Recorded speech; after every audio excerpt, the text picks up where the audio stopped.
विधान परिषदेतील काँग्रेसचे गटनेते आमदार सतेज पाटील यांनी आज पत्रकारांशी संवाद साधला। यावेळी त्यांनी राज्य सरकारवर चौफेर टीका केली। शासनाचं आर्थिक नियोजन पूर्णपणे कोलमडलंय। राज्याचा अर्थसंकल्प आल्यानंतर 60% निधी खर्च करा असा पहिला GR आला। त्याचवेळी अर्थसंकल्पाला कात्री लागली आहे। आता तर सामाजिक न्याय विभागाचे मंत्रीच म्हणत आहेत माझा विभाग बंद करा।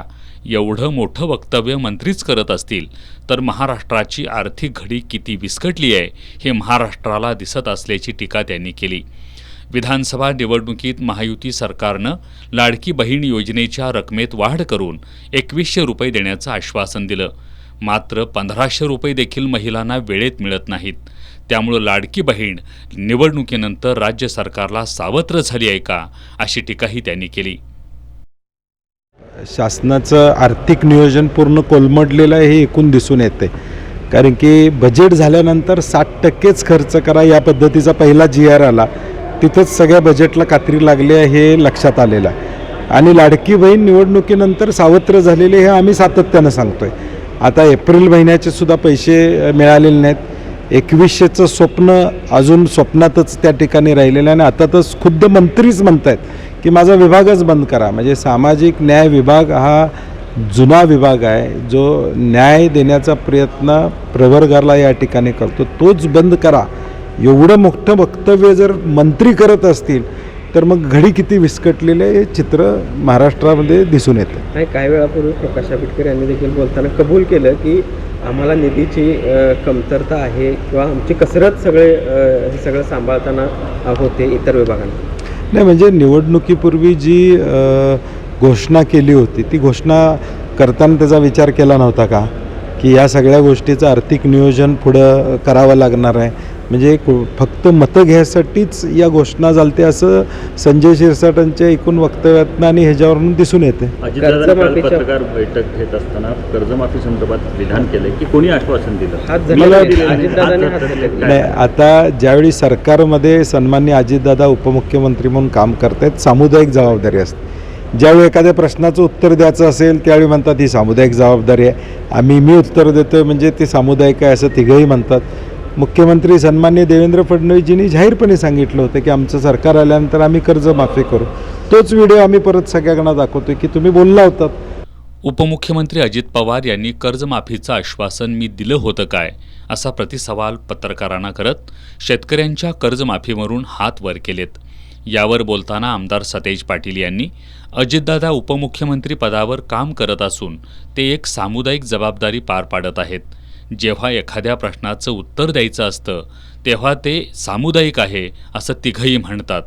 मुख्यमंत्री देवेंद्र फडणवीस यांनी आमचं सरकार आल्यानंतर कर्जमाफी करू असं आश्वासन दिलं होतं, मी बोललो नाही म्हणजे माझी जबाबदारी नाही असं उपमुख्यमंत्री अजित पवार यांच्या वक्तव्यावरून दिसून येतंय। कर्जमाफीसाठी तुम्ही निवडणुकांची वाट बघत आहात काय असे खडे बोल सुनावत राजकीय स्वार्थासाठी तुम्ही कर्जमाफीची घोषणा करणार असाल तर विधानसभा बरखास्त करा, निवडणुका लावा आणि कर्जमाफी करा असं आव्हानही त्यांनी दिलं। नाही, मग निवडणुकीची वाट बघायला लागलाय काय? मग माझं काय म्हणणं आहे की विधानसभा बरखास्त करा, निवडणुका लावा, कर्जमाफी करा। निदान शेतकऱ्यांची कर्जमाफी निवडणुकीसाठीच थांबले असतील तर मला वाटतं मग निवडणुका लावानी शेतकऱ्यांची कर्जमाफी तरी होऊ दे। म्हणजे फक्त निवडणुका म्हणजे 4 वर्षानंतर निवडणुका लागल्यावर आम्ही करणार असं मग जाहीर करा तसं शेतकऱ्यांना। म्हणजे निदान शेतकरी आज जो अडचणीत आहे त्याला कळेल की आमच्या अडचणीच्या काळाचीही मदत नाही आहे तर निवडणुकीच्या मतासाठीही मदत आहे हे जाहीर करावं। जातनिहाय जनगणनेवर बोलताना आमदार सतेज पाटील यांनी जातनिहाय जनगणनेचं क्रेडिट राहुल गांधी यांना जात आहे, म्हणूनच सत्ताधाऱ्यांकडून टीका केली जातीय। जातनिहाय जनगणनेमुळं देशाचं आणि महाराष्ट्राचं चित्र बदलेल, यामुळं मराठा आरक्षणाला देखील चालना मिळेल असा विश्वासही त्यांनी व्यक्त केला। जातीय जनगणना करावी कारण की आज आमच्याकडे एक्झॅक्ट डाटा या ठिकाणी नाही। आम्ही ज्यावेळी देशातल्या योजना राज्या जिल्ह्यामध्ये जातात त्यावेळी सेन्ससवर कुठल्या जातीचे लोक कुठं आहेत त्याच्यासाठी जातीय योजना आपण अनुदानं या ठिकाणी देतो आणि ज्याची या ठिकाणी संख्या आहे त्याच्याप्रमाणे त्याला भागीदारी मिळाली पाहिजे हीच भूमिका राहुल गांधींची आहे। आणि मला वाटतं यातून देशाचं चित्र तर बदलेलच, परंतु महाराष्ट्रामध्ये हक्काचं जे मराठा समाजाचं आरक्षण आहे त्याला देखील या ठिकाणी चालना मिळू शकते. स्थानिक स्वराज्य संस्थांच्या निवडणुकांबाबत बोलताना त्यांनी स्थानिक स्वराज्य संस्थांमध्ये स्थानिक लोकप्रतिनिधी नसणं हे राज्याच्या विकासासाठी अत्यंत दुर्दैवी असल्याचं सांगितलं. त्यामुळं सुप्रीम कोर्टात लवकर निर्णय होऊन स्थानिक स्वराज्य संस्थांच्या निवडणुका व्हाव्यात अशी अपेक्षाही त्यांनी व्यक्त केली. कोल्हापूरला ऑक्टोबरमध्ये 5 वर्ष पूर्ण होतील.